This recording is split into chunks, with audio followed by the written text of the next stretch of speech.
ഹരി ഓം നമസ്തേ. ശ്രീമദ് ഭഗവത്ഗീത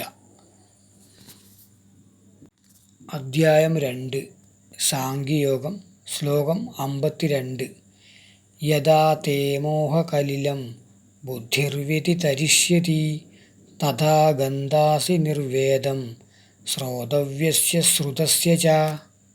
വിവർത്തനം: എപ്പോൾ നിന്റെ ബുദ്ധി മോഹമാകുന്ന ദോഷത്തെ അതിക്രമിക്കുമോ അപ്പോൾ കേൾക്കാനിരിക്കുന്നതിലും കേട്ടതിലും നീ വിരക്തിയെ പ്രാപിക്കുന്നു. യഥാ തേ മോഹകലിലം ബുദ്ധിർവ്യതിതരിഷ്യതി തഥാ ഗന്ധാസി നിർവേദം ശ്രോതവ്യസ്യ ശ്രുതസ്യ ച. ധന്യവാദഃ. പനംകുറ്റി ശ്രീ ധർമ്മശാസ്താ ക്ഷേത്രം, കണ്ണൂർ ജില്ല.